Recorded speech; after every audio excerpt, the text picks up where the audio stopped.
Buenas noches con todos. Les saluda Alondra Sanes, coordinadora administrativa de Perú Gestor. El día de hoy estamos reunidos para llevar a cabo la conferencia titulada Principios éticos de la gestión pública. Para esta sesión tenemos la presencia del profesor Carlos Rivera Marmanillo. A continuación, una breve descripción de su CV. Nuestro ponente es abogado de profesión, cuenta con estudios de maestría en solución de conflictos por la Universidad San Martín de Porres y en gestión pública por la EUSIM, árbitro ad hoc en procesos de controversias y docente en Derecho Administrativo, Gestión Pública y Contrataciones con el Estado, entre otros. Antes de dar pase a nuestro ponente, resulta importante mencionar algunas indicaciones para el desarrollo de la presente sesión. Primero, agradecemos a los asistentes mantener sus cámaras y audios apagados durante la ponencia para de esta manera evitar inconvenientes con la conectividad y el normal desarrollo del evento. Y al culminar la exposición se procederá a responder las preguntas que se hayan formulado. Estas las pueden realizar por el chat del Zoom o pueden levantar la mano y se les habilitará su micrófono, siempre en el marco del respeto. Dadas las recomendaciones, damos inicio a la conferencia. Adelante, estimado profesor. Bien, ante todo, muy buenas noches. Agradecido por la oportunidad. El día de hoy vamos a tocar un tema muy importante que viene a ser los principios éticos. Pero antes de poder abordar este tema, es necesario y es indispensable el poder agradecer a Perú Gestor por esta invitación, dándonos a entender y contribuyendo más justamente en este eslogan, ¿no? Que es cuando o creando un valor público. Y esto es esencial, esencial tanto en los ciudadanos, esencial tanto en los propios trabajadores del sector público, también para especialistas en el tema público y sobre todo, creo yo, que esta es una visión que vamos a determinar y abrir a través del tiempo, ¿sí? Y también reiterarles a todo el público, gracias por su tiempo, el hecho de estar o permanecer en esta sala, en estos momentos, conlleva mucho a un tema de interés, y el interés sobre el estudio o el poder aprender más, eso enriquece, no solo el conocimiento, nos enriquece como personas y como profesionales. Sí, dando esto como un inicio de la venia para acotar lo que nos toca el día de hoy, vamos a basarnos en dos situaciones puntuales, ¿correcto? Un principio viene a ser una introducción que vamos a hablar. La ética pública que debe tenerse en cada institución que se tiene a nivel nacional. Pero también debemos ver cuál es la base, cuál es lo que conlleva. ¿Simplemente será tener un código de ética profesional? ¿Sabemos el fondo de la ética profesional? O como funcionario público, ejemplo, yo como gerente, ¿puedo hacer lo que se me dé la gana por el hecho de decir, entre comillas, tengo libertad?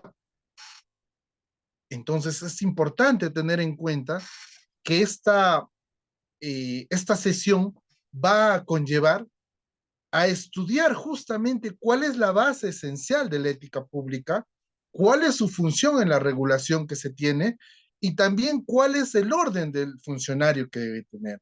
De acuerdo a esto, para determinar si dentro del servicio público esta ética pública se aplica o no se aplica, ¿sí? Entonces, pasamos en el punto más importante. ¿Qué es la ética, no? Muchos señalarán o determinarán, es una moral, es un valor, es un acto de trascendencia propiamente entre la ciudadanía, es como nos formamos en casa, entre muchas cosas. Pero debemos recordar que la ética nace de un punto esencial e incluso es una rama primordial de la administración pública. Hablamos de principios, ¿no?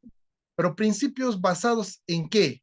En donde yo laboro, principios basados de mis propias creencias, principios basados en la moralidad que yo viví desde mi casa, desde pequeño, cuando fui estudiante, cuando fui universitario, etcétera. o desde los actos humanos también que se van a ir desprendiendo a través del tiempo y que van a regular nuestro comportamiento. Entonces, la ética tiene diversos conceptos, pero nosotros tenemos que llegar a un punto medio y un punto preciso en el aspecto de hablar qué es ética pública. Y es por eso que voy a señalarles cuál es el punto esencial para determinar un tema de ética. El día de hoy versamos esta clase en qué es la ética, el problema de la ética, porque muchos nos equivocamos entre, les reitero, la libertad y el poder hacer lo que uno se plazca por el hecho de que pueda tener un cargo o ser un funcionario público. El otro tema es el bien común y lo otro es los principios éticos en el Estado, que conlleva el código de ética que, bueno, todo funcionario público debe conocer. Hablemos del problema de la ética. Justamente iniciamos en un punto de la libertad, ¿no? Yo, persona X, puedo determinar mi propia libertad como yo quiero, porque yo tengo esa libertad de decidir cómo conducir una acción, si es bueno, si es malo, porque en mí está elegir si determino o no, si suscribo un acta o no lo suscribo, si es que llego a hacer un posible delito contra la administración pública, que sería peculado, colusión, malversación de fondos, tráfico de influencias, entre otras cosas, justamente viene a esto, a la libertad que yo tengo. Entonces tenemos que ver si esta libertad que gozamos todos los ciudadanos, como bien sabemos desde la Constitución, que es un derecho inherente, es un derecho esencial, es un derecho humano de la Carta Magna, tenemos que ver si tiene un límite o no en la función pública. Porque el hecho de la libertad no vaya a ser que conlleve a que yo no cumpla esa ética. Y por el contrario, transgreda lo que no debe ser. Entonces, en el tema de la ética, señalamos en que elegimos cómo actuar y determinar ciertos patrones. Determinamos que toda persona pues tiene características comunes, ¿no? Y también determinamos que cada persona tiene diferencias. ¿Diferencias en qué? En capacidades, en competencias, en lo que nos gusta, en lo que nos motiva, en lo que nos hace feliz. Justamente dentro de esto, tenemos que ver si esa actuación y determinación de los ciertos patrones que rigen la libertad que podamos tener están en esas diferencias, en las capacidades, que pueden ser distintas, o en las diversas competencias que también se tienen. Y esto va a conllevar a buscar un fin. Recordemos esto, un ejemplo pequeño.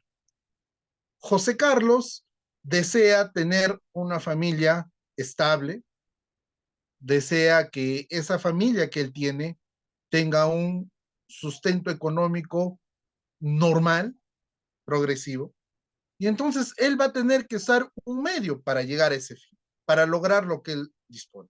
¿Y va a ser de qué? De su trabajo. Dentro de este trabajo va a tener factores.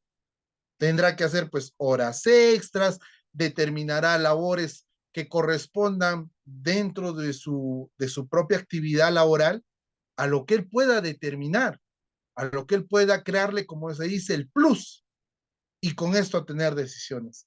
Pero ¿qué sucede?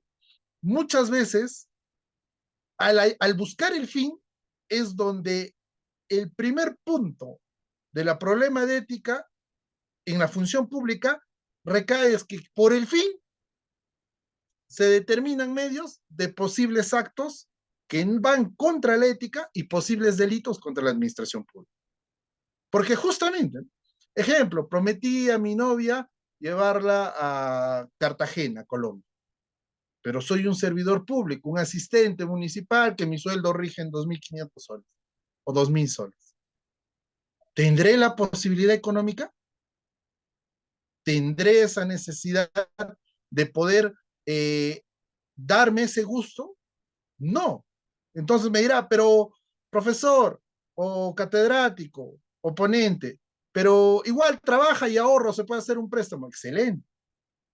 Si muchos determinarían esa acción, podría ser una opción a que sea viable. Pero ¿qué sucede en el camino o en la realidad in situ? Es que justamente eres asistente y comienzan los posibles actos de poder tener situaciones, incluso a posibles delitos. Viene viene ejemplo, un residente de obra, viene un supervisor de obra, viene un consultor, viene entre X personas o empresas. Mira, yo te lo agilizo más rápido, pero 100 soles. Estamos hablando ya justamente en afectarle. Entonces, no es que el fin elimina todos esos medios, sino que el fin también hace parte que ese medio y esos factores conlleven incluso a que muchas de esas personas estén pues penadas dentro de su libertad, ¿no? Tengan esa restricción. Entonces, lo más resaltante acá que viene a ser son las decisiones que uno va a tomar. Si bien es cierto, cada persona tiene cierta independencia, tiene cierta labor, tiene establecido cuál es el punto dentro de sus acciones en las cuales trabaja en el sector público, se determina la responsabilidad, gerencias, encargos de determinada facultativa opción que puedan tener, va a conllevar a que esta decisión pueda ser para bien o pueda ser para mal. Por eso es que nuevamente tocamos la libertad, porque uno tiene esa libertad de escoger, de decidir, ¿correcto? Entonces, cuando nosotros hablamos que tenemos esa libertad, es que somos pues seres individuales, ¿sí? Y por lo tanto tomamos decisiones. Pero las decisiones que a veces tomamos, muchas no son correctas. Y eso incluso aplica en la vida individual y en la vida en sociedad.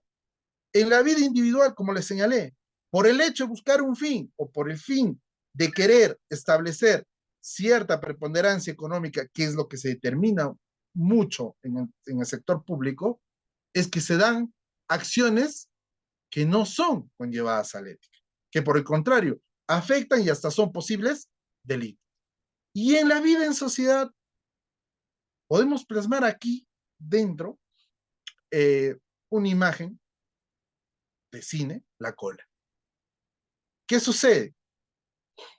Sucede de que dentro de este cine, las personas, si ustedes aprecian, hacen una cola.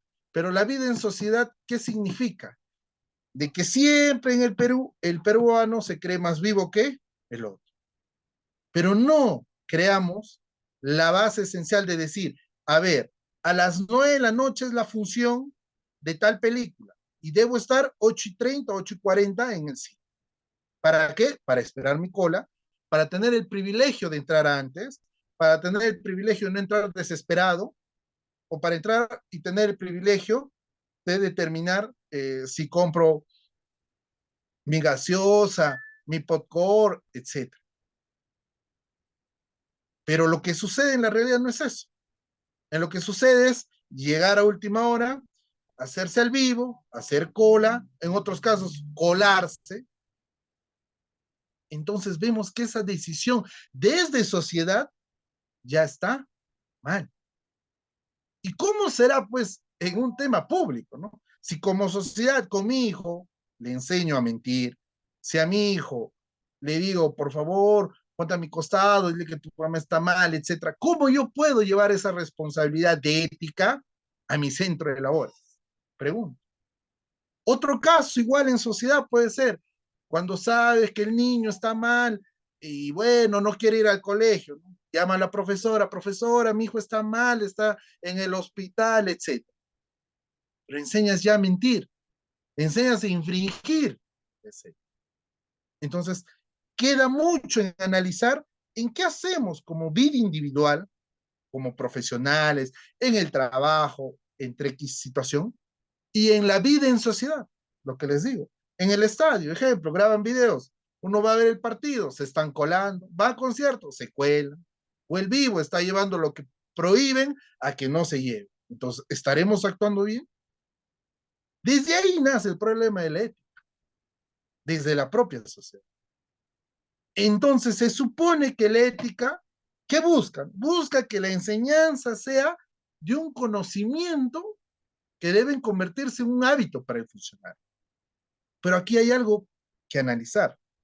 Yo como funcionario puedo tener una ética profesional o una ética pública, pero ¿cómo viene a ser mi, en este caso, mi empleador? Mi empleador también tendrá esa ética. La entidad donde yo laboro también aplicará esa ética. Por eso justamente se dice, ¿no? No se trata de transmitirle ideas que sean tan interesantes como decir siempre lealtad a una institución, que debe existir un principio de igualdad, que la transparencia queda en un bonito discurso, como siempre, ¿sabes? O en decir, no, me está acosando usted, o me está recortando mis derechos laborales, entre muchas cosas que se escuchan en el día a día cuando uno o un funcionario trata de ver o corregir el tema ético. Los valores humanos tienden y deben estar unidos al servicio que uno realiza. No es simplemente señalar. Y eso, la población llega a tener una sensibilidad. La población llega a verlo. Porque no solamente podemos decir, ah, ya él es ético, ¿por qué? Porque es un ingeniero que es estricto, es así, es asá. Eso puede ser una apariencia, pero no una realidad de fondo. Entonces tenemos que ver que esto viene a ser factores que van a ser uno. Para hablar de esta ética, que viene a ser parte de la moral, el acto más seguido, o hasta muchos han igualado que la moral y la ética es lo mismo, debemos decir que la moral es pues una creencia aceptada de una comunidad histórica. Es un modelo de conducta que se establece y la valoración de lo bueno y lo malo. Creo que eso incluso nace desde el momento en que uno es niño, ¿no? Te dicen esto es bueno, esto es malo. Y eso establece que en casa puedan hacer reglas claras. Y dentro de esto también determinar cómo eliminamos las conductas nocivas, conductas que no son acorde a lo que implica una moral. Y también cómo estimulamos las conductas beneficiosas.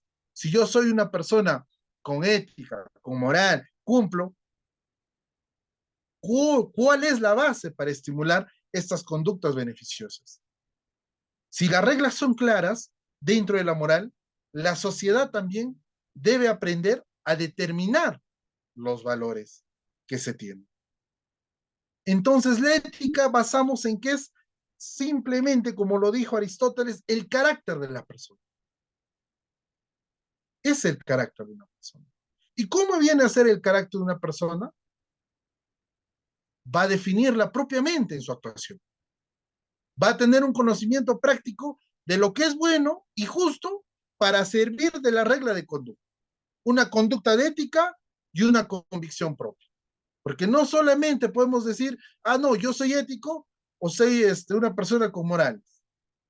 Pero también hay que ver el fondo. Si el conocimiento práctico de lo que se da o se determina de esta regla de conducta hace que mi actuación de mí sea ética y que eso lleve a que por mí propiamente tenga una convicción propia. Un claro ejemplo. Vemos una imagen de una persona mayor de edad, una anciana, y un joven. Llamémoslo Daniel. Daniel ayuda a cruzar la pista a una ancianita. La gente dirá, wow, ese joven tiene una conducta ética, es un joven respetuoso. Pero falta un punto, ¿no? Tendríamos que decir, a ver, vamos a ver si tanta maravilla es realidad.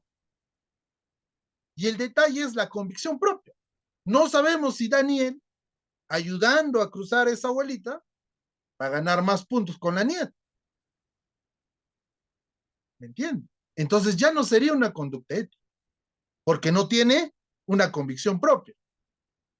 Estás usando ese acto para un inte. Lo mismo, les planto un nuevo ejemplo.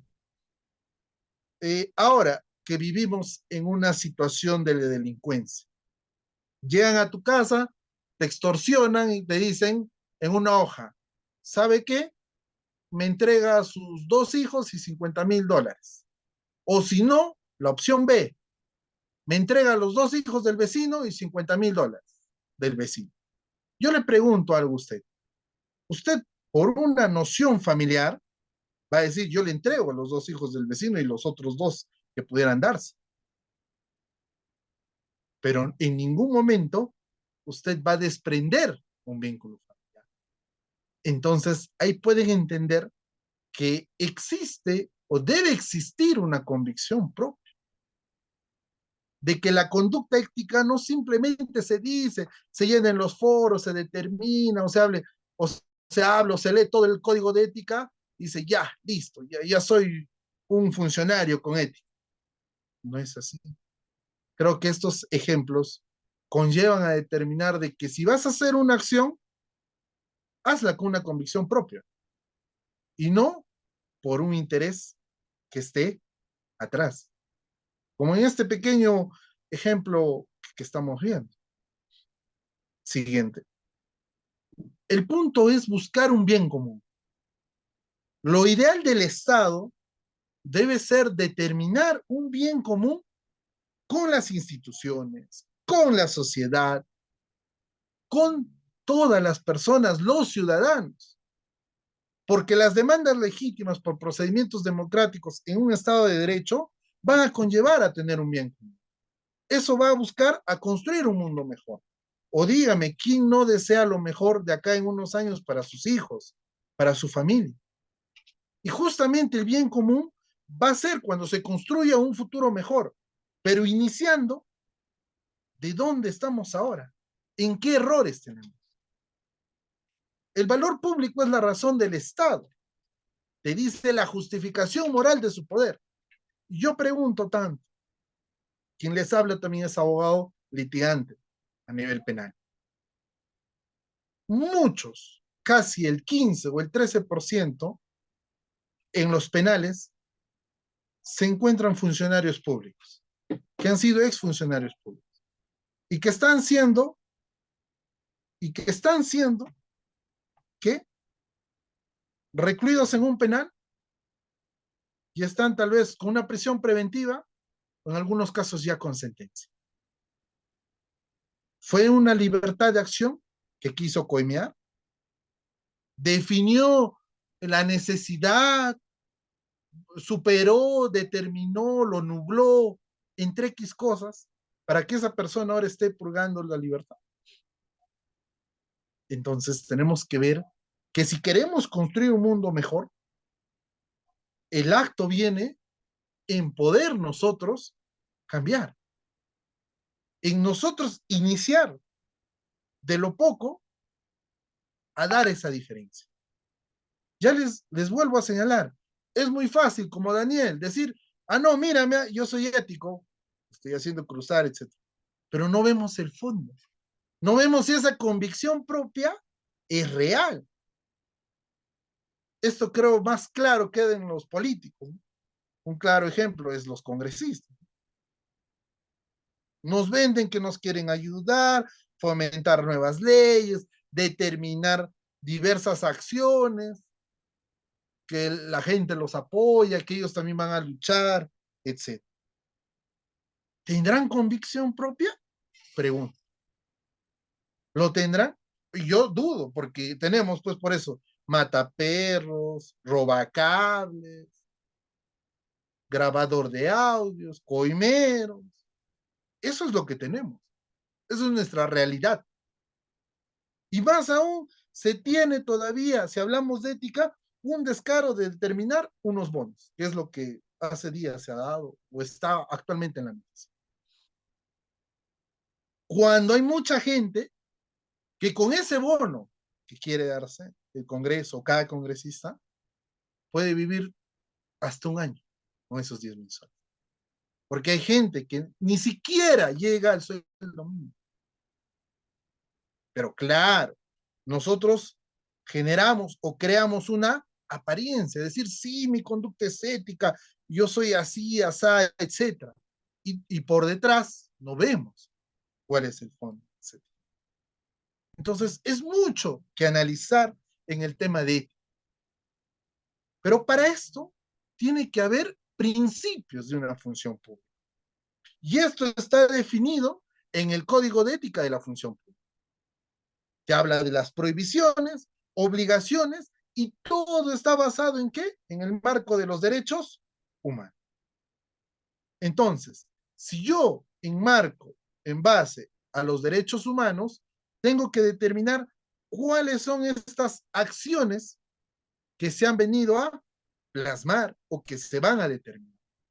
Por decir, mencionamos mucho, la función ética señala, ¿no? Debe ser un ingrediente determinante en los planes de formación para todo funcionario público. Porque todo funcionario público debe conocer sobre el ética. Pero no solamente conocer, debemos incluso señalar que debe ser una disciplina que debe ser impartida en los programas de acceso a la función. Tenemos Servir, tenemos diversas escuelas propiamente de entidades, así como la Escuela Nacional de Indecopi, la Escuela Nacional del Jurado Nacional de Elecciones, la escuela propiamente del Tribunal Constitucional, Ministerio Público, toda institución tiene su propia base de escuela. Pero yo pregunto, si todas esas instituciones tuvieran y aplicarían y diario, pues, ¿no? Señalarían, determinarían, actuarían en el tema de la ética profesional, créeme que muy distinto sería nuestra realidad. Porque no simplemente es plasmarlo, como les dije, señalarlo y listo, ¿no? Cumplí el curso, ya, mi diploma, listo. Me presento, no, yo tengo mi curso de 240 horas en ética. ¿Eso me hará ético? Pregunto.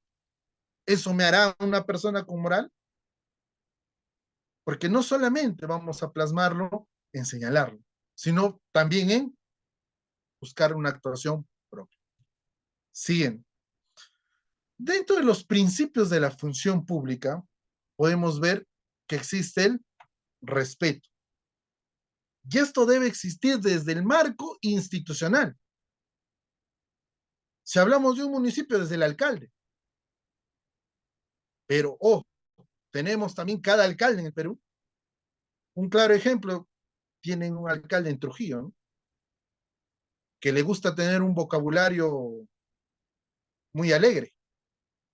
Pregunto, ¿él aplicará la ética en la función pública con respeto? No, porque Maya y ataca la dignidad de sus propios trabajadores. Pregunto, ¿existirá una veracidad? La probabilidad de decir si es, no es, la eficiencia que debe tener una entidad municipal, la idoneidad, que eso van a buscar mejores condiciones de vida. ¿Se tendrá? La lealtad y obediencia, justicia y equidad, lealtad al Estado de Derecho, que son acuerdos sociales. Y estos acuerdos sociales también nacen en un ente público. Porque justamente si uno busca la lealtad y obediencia, es importante, porque si no, no tendríamos un organigrama. No respetaríamos quién es el gerente, quién es el subgerente de tal. Entonces, si se dan cuenta, cada principio es necesario, es útil y es importante para determinar una opción propia de la función pública. siguiente es deberes de la función pública. Así como existen esos derechos, esos principios, también debe haber un deber de la función. Debe existir una responsabilidad que va a conllevar de la mano a lo que es la dignidad propia, la transparencia, uso adecuado de bienes del Estado, que debemos buscar ahí la eficiencia. Debemos buscar en ser eficaces. Con lo poco, hacer mucho. Y no con lo mucho, hacer poco. Que eso es lo que se plasma. Uso adecuado de bienes del Estado. En uso adecuado de bienes del Estado, pregunto, ¿cuánta determinación se tiene en la actualidad in situ?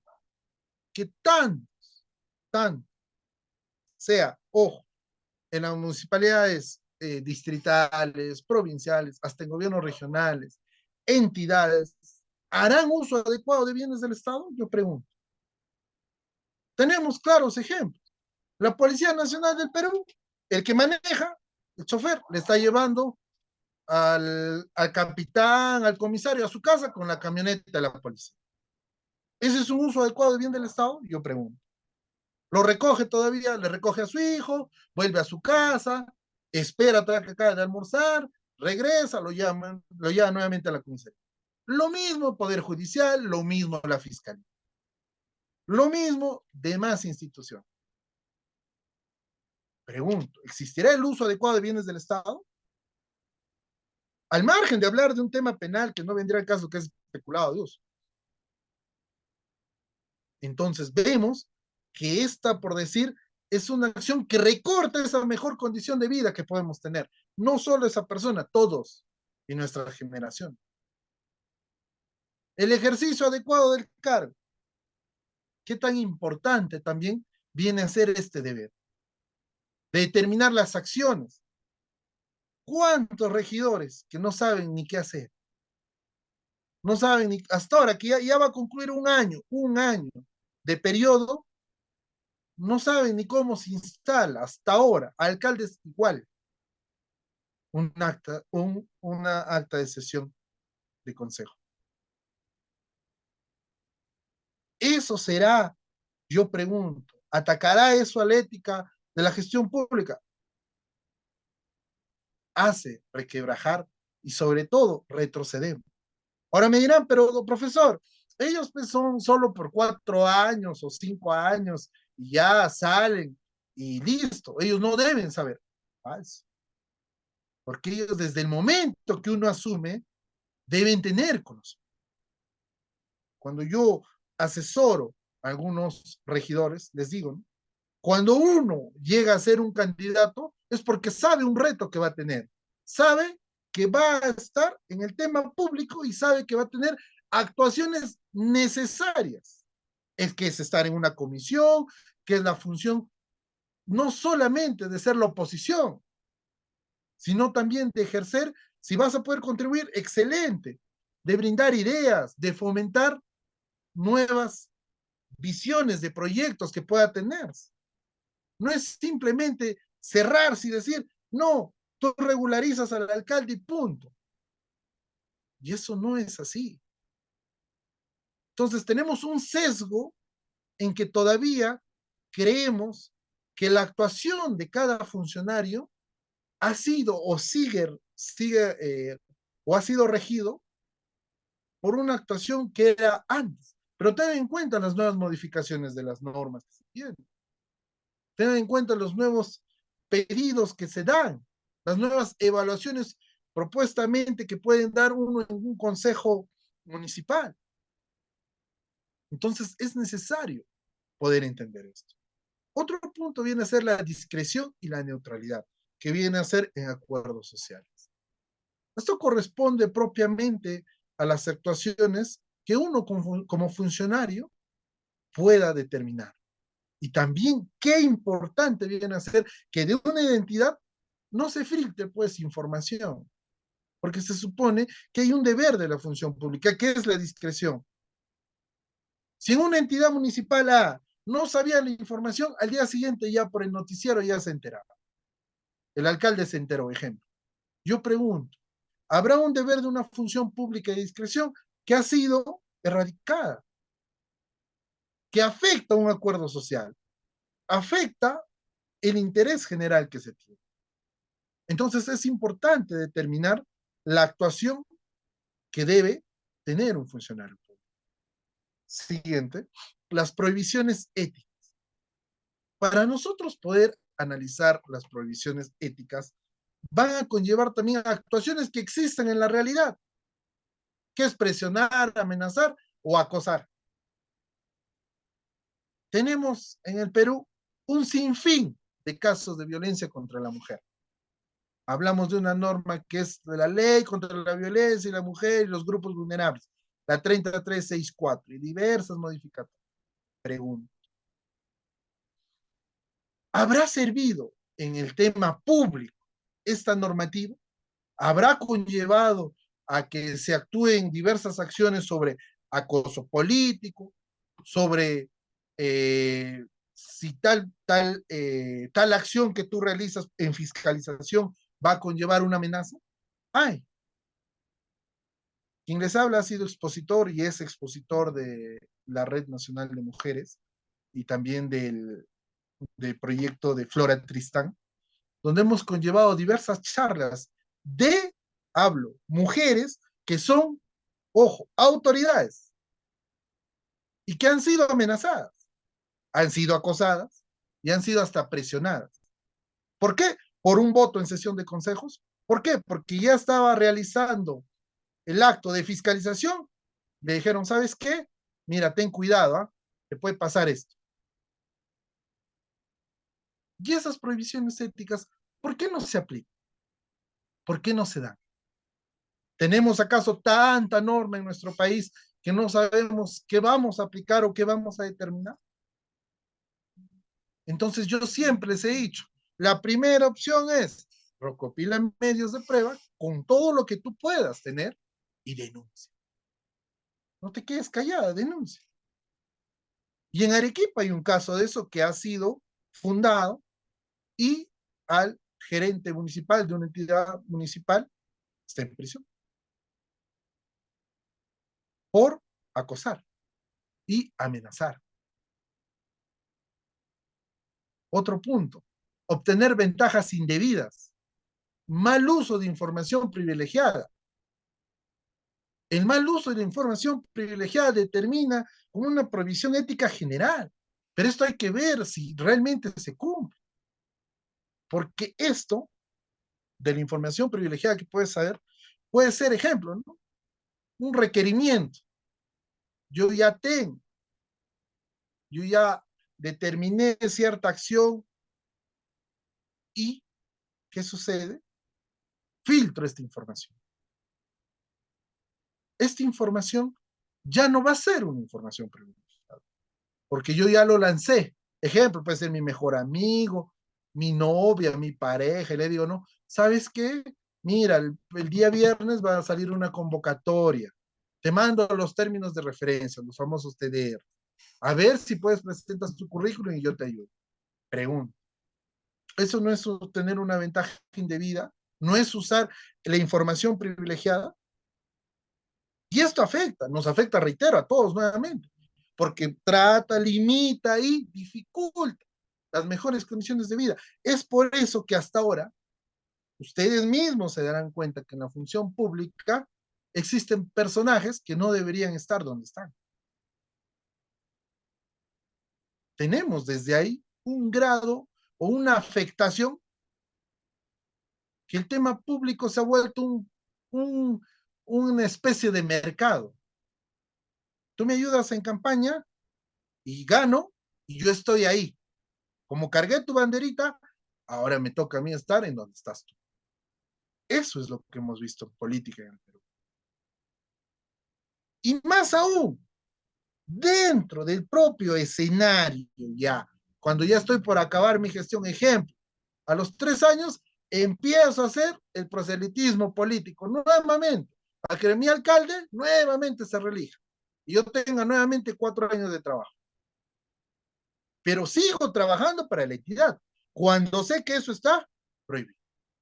O usar los bienes que tengo en poder y poder usarlos o determinar cierta acción para a favor de mi tema político.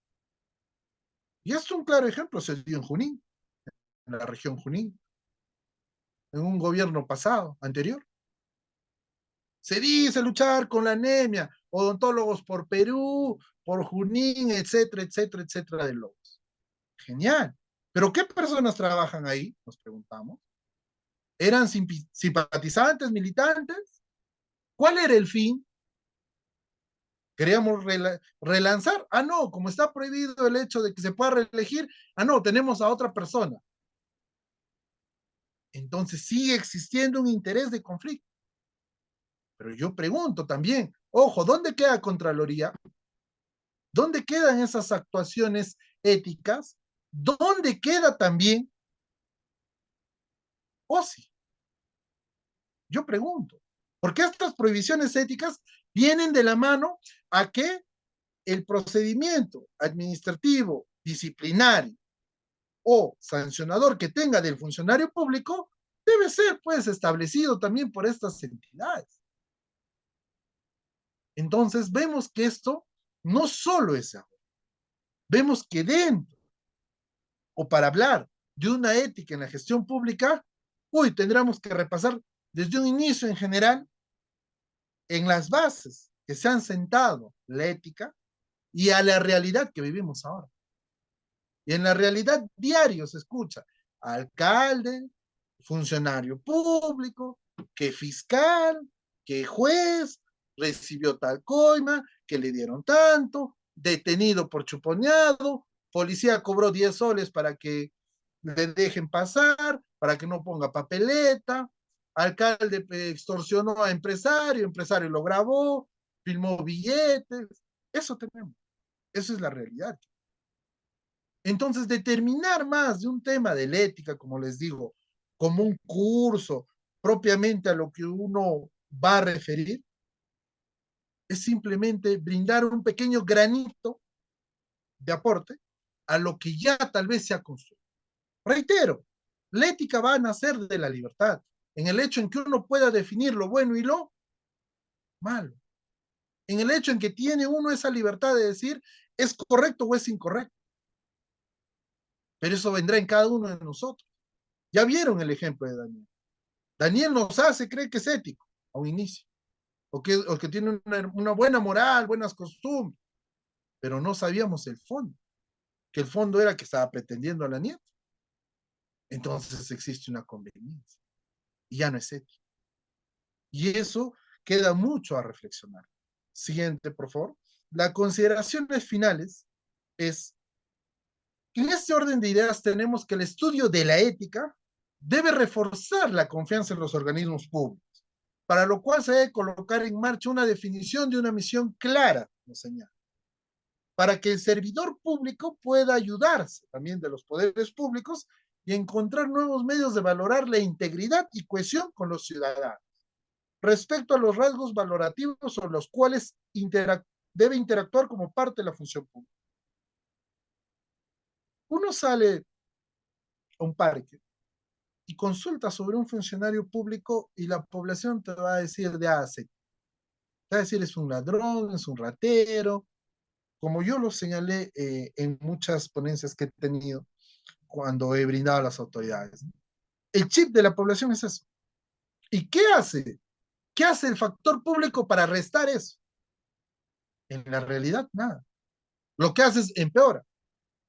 Porque les reitero, nuevamente, diario escuchamos, alcalde chuponeado, policía extorsionando, fiscal pidiendo coima, juez lo detienen con coima.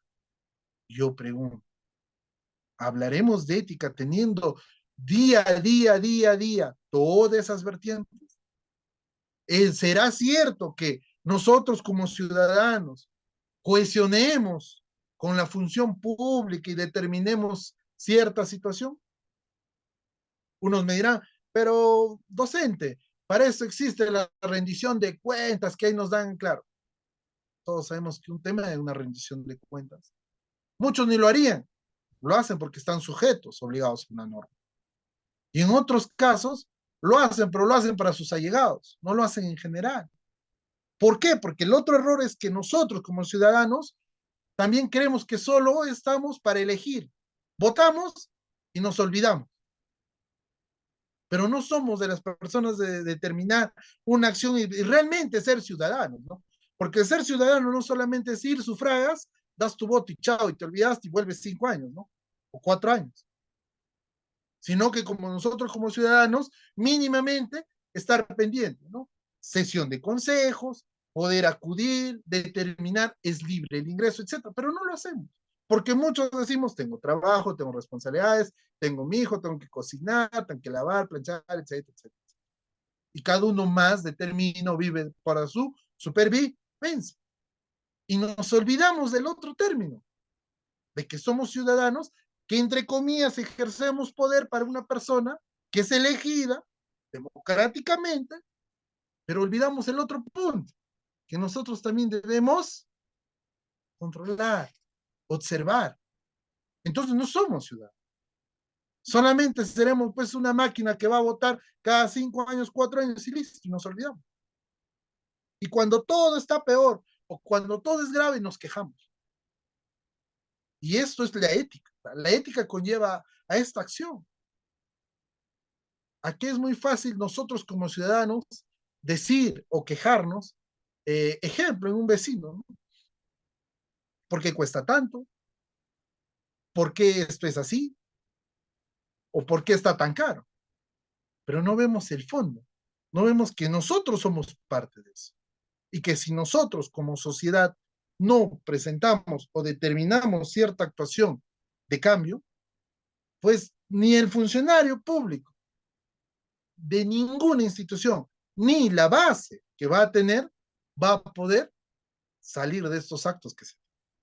Entonces, una reflexión esencial sería, ¿no? Reforzar que el funcionario público debe tener actuación y debe tener incluso la transmisión de estos valores. Debe ser una persona que conlleve y sepa cuál es la diferencia entre elegir, no elegir, la libertad que tiene de definir o no definir con su actuación. Lo otro es buscar el desarrollo dentro de la ética que se tiene. Porque también, si ustedes se dan cuenta, el primer problema que existe en nuestro país es la corrupción. Y si tenemos esta corrupción, ¿cómo podremos crear bases de desarrollo para un futuro? ¿Cómo podremos aportar para nuestros hijos, nietos, etcétera? Porque tenemos que determinar que no simplemente va a ir basado una actuación o una responsabilidad en el servidor público, sino también en su institución, porque la institución tiene que enseñar y demostrar que existen valores y que si va a existir una ética o esa libertad de poder elegir o determinar entre un sí o un no, tiene que conllevar a las acciones que él ha ido determinando, a valorar cada aspecto que se tiene en la función pública y en su actuación que puede establecerse. Bueno, eso sería todo.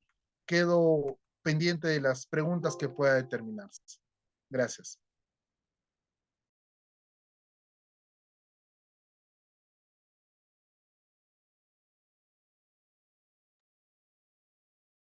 Bien, agradecemos la brillante exposición que nos ofreció esta noche el profesor Carlos Rivera y a continuación pasamos a la rueda de preguntas planteadas por los asistentes. Los invitamos a que puedan redactar sus preguntas en el chat o en todo caso levantar la mano para poder activar el micro.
Bien, tenemos una pregunta, profesor, de Iván Carrasco.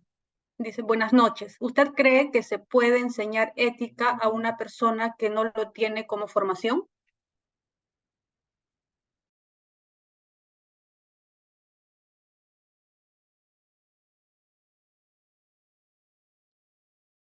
Bien, bien. Iván, ¿qué tal? Buenas noches. A ver, es esencial determinar en esta pregunta, tener que ver dos contextos, ¿no? Uno es que, ¿qué es, cree que se puede enseñar ética a una persona que no lo tiene como formación? La formación viene de casa y de una vivencia propia que cada uno de nosotros tenemos, ¿correcto? Que nace en los valores. Eso es la cuna madre, por llamarlo así, de lo que va a dar. Entonces, una persona que no lo ha tenido como formación, enseñarle ética es complejo. Es decir, nulo, porque podríamos, yo no digo que no se pueda dar un cambio, porque estaría en contra, ejemplo, ¿no? De la resocialización, rehabilitación, etcétera, entre muchas cosas. Pero yo dudaría, porque reitero, no simplemente es decir, oye, yo tengo este curso de ética, o yo lo he vivido, o yo soy así o así, pero no vemos el fondo. Y yo creo que para eso, Iván, las instituciones también tienen que dar un punto. Y el punto esencial viene a ser a brindar esos espacios de confianza, a brindar también oportunidades, a brindar de que en tu mismo espacio de labor sí existe, por decir, una meritocracia. Eso es muy distinto. Entonces, uno entra a ver qué valores tiene, como se dice, mi empleador, ¿no? Porque yo qué puedo esperar si al costado mío, ejemplo, existe la dedocracia, ¿no? Mañana entra fulano, veo que no trabaja y mensual le pagan. Yo pregunto, ¿qué podemos aspirar de eso? ¿O qué podemos tener como ejemplo? Entonces, para concluir, te señalo que es casi imposible que esa persona no pueda, no pueda tener una formación estética, ¿no? Pero sí ten en cuenta que lo importante son propiamente los valores iniciales que se dan. Gracias.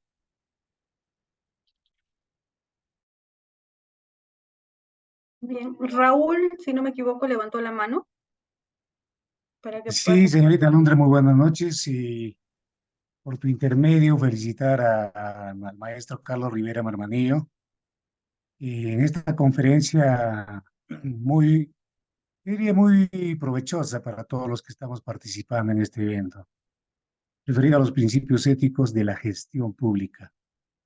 En ese sentido, yo quisiera lanzar la siguiente pregunta.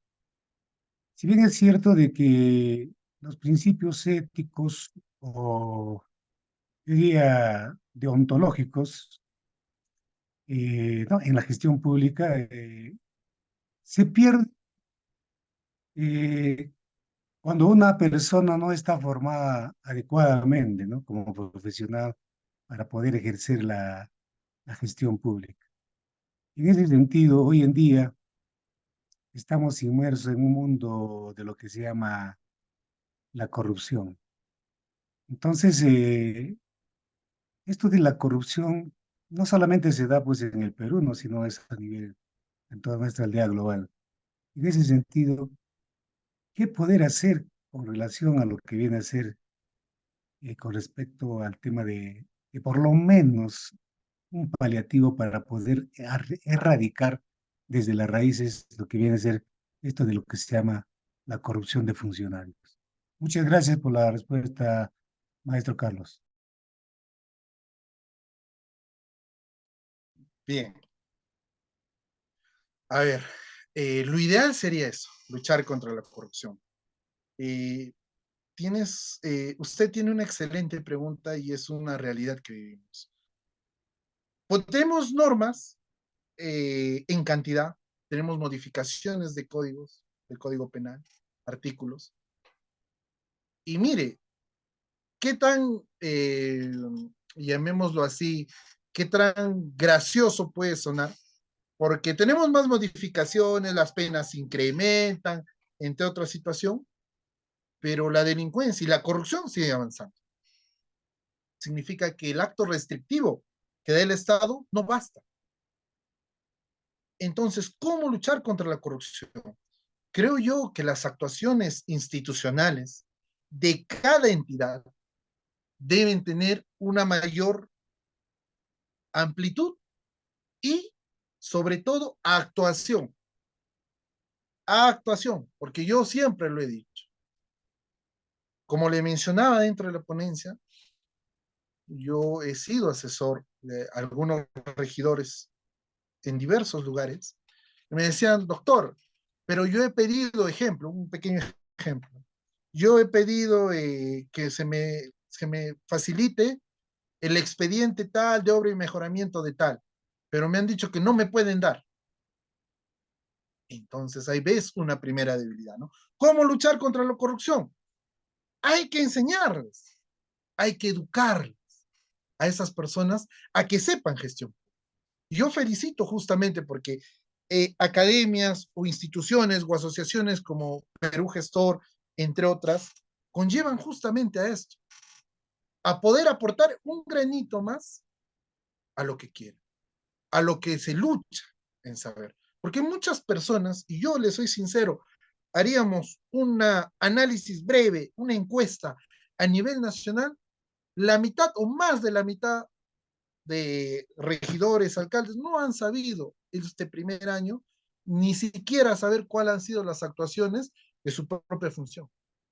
Esa es la realidad que tenemos. Y aún así pedimos más presupuesto, entre muchas cosas. Entonces, para mí un punto acertado sería justamente en eso, en contribuir en educar, en brindarles espacios de conocimiento. Porque así sí sabe. La persona decir, hay a un momento, usted alcalde me está diciendo que no me puede dar la información, ¿dónde lo sustenta? Según mi reglamento interno o según el reglamento interno del consejo, yo sí puedo solicitarle, aquí está, verbal o escrito, yo lo tengo, y si usted no me lo va a dar, genial, voy a presentar la denuncia correspondiente. Pregunto, ¿sabrán? Entonces ya tenemos un punto de donde partir, en poder compartir justamente esta educación, en que todos sepan.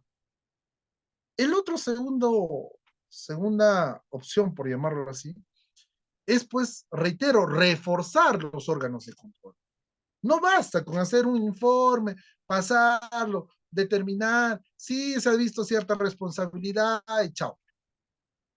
O sea, creo que las actuaciones, como siempre lo he sustentado, deben ser de manera preventiva y de manera determinada para las acciones correspondientes. Y no es simplemente un hecho de denunciar por denunciar, ¿no? Por eso es que a veces caen muchos casos, por decir, en el tema de corrupción de funcionarios, porque se denuncia simplemente por denunciar, no se tiene ni una base. Entonces, sería reforzar estos órganos. Tenemos los órganos de control interno. ¿Qué hace el órgano de control interno? Verifica, se determina, hacen actuaciones de verificación. Tenemos una Contraloría como entidad que también debe actuar. Si bien es cierto, su capacidad es limitada, entre muchas cosas, es uno de las actuaciones sería reforzar, pero no solo reforzar, también ampliar a que la sociedad pueda ser parte de esto. Ejemplo, ¿no? Creo que en Contraloría existe un programa de monitores de control ciudadano, en la cual yo hace 2 años, 3 años participé, y me dieron de una región ejemplo para determinar si había acciones o no que completaban el marco de lo que había podido ejecutar o no. Y uno tal vez tiene ese bicho o ese bichito de poder ver, ah, no, sí, esto va así, o aprende con los tutoriales.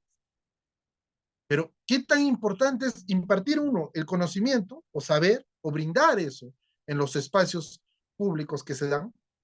Segundo, el tema de que realmente exista un organismo de control, no solo en palabras. Y también ver si un tema sancionador puede ser determinante o puede ser actuasivo o de manera actual. Y el otro tema, pues, viene a ser el tema ya del Ministerio Público y de los juzgados. La verdad, si uno analiza, y yo tengo tal vez ese bien de poder decirle, si uno analiza el tema de las diversas sentencias que se tienen, hay muchos errores. Y tenemos hasta vacíos de varias personas que deben estar tal vez condenadas por corrupción y no lo están. Y eso es una realidad que acaña a nuestra justicia, que retrasa nuestra justicia y que la población ha perdido la fe y la veracidad en nuestra justicia. Hasta es por eso que hace poco, en un anexo de Huancavelica, han querido ¿qué? Incendiar tu municipio. Es así.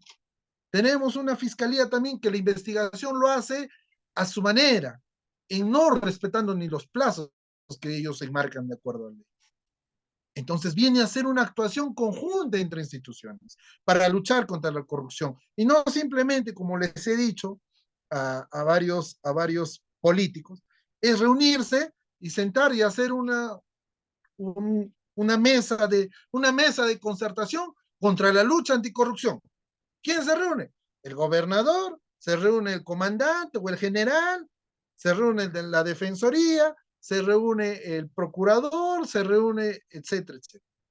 Sentado 6, 7, 8 personas, creen que teniendo su idea de luchar contra la corrupción va a ser plasmada en hojas y en una conversación donde más se demoran en hablar X cosas, disfrutar del refrigerio.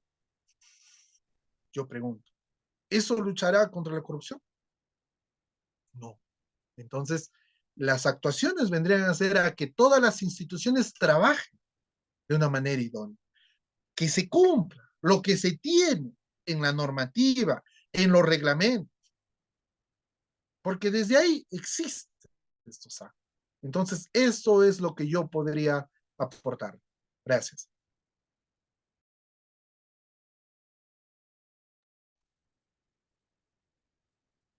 Acá tenemos otra pregunta más de Edgar Escalante. Buenas noches. ¿Cuál es la tarea de la ética en la política?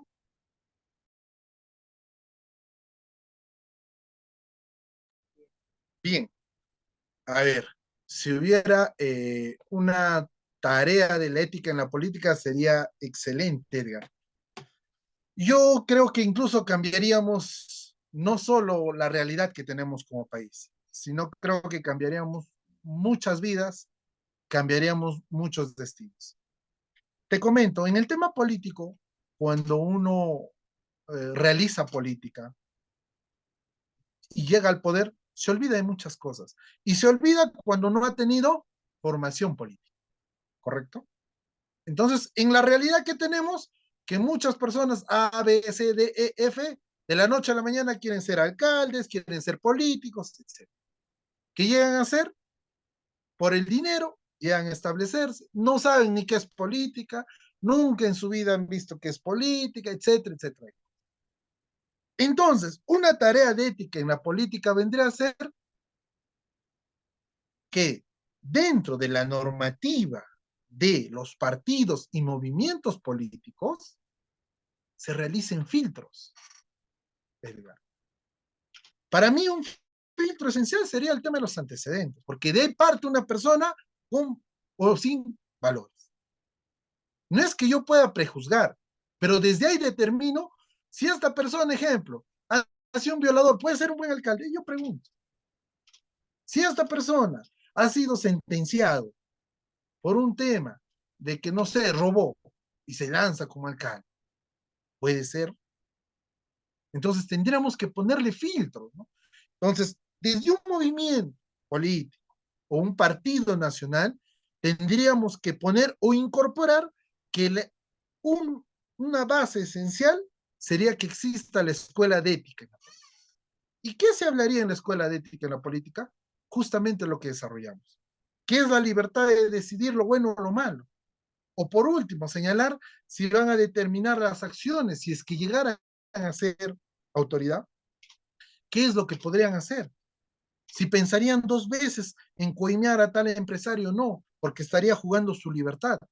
porque aunque no lo creamos, en muchos lugares existe, de que ni siquiera tienen conocimiento de cuáles son los delitos que puede ocasionar esta persona con su actuación. Entonces tenemos que ver que desde un eje político, la ética debe irse incrementando, debe haberse escuelas, debe darse charlas, debe tenerse una motivación de esto, y sobre todo, reitero, desde esa misma escuela política, sea del movimiento o del partido que sea, debe demostrarlo. Porque si se supone que el movimiento o el partido político te brinda esta ética en política o te determina desde las bases tener una ética, significa que debe existir pues el voto, ¿no? Para elegir, ¿no? Entre la opción A o B.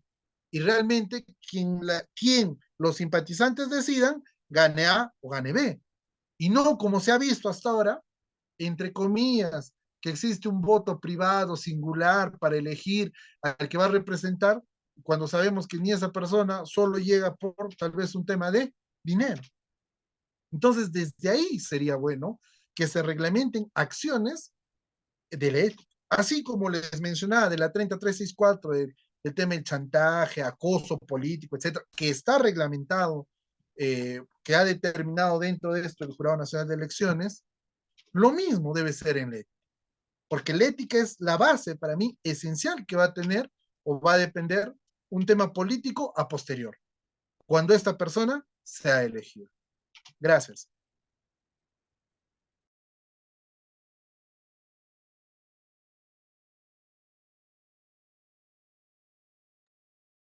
Bien, creo que no hay más preguntas y nuevamente agradecemos la participación del profesor Carlos Rivera por su brillante conferencia. Para nuestro cierre agradeceremos encender sus cámaras para la foto correspondiente, por favor.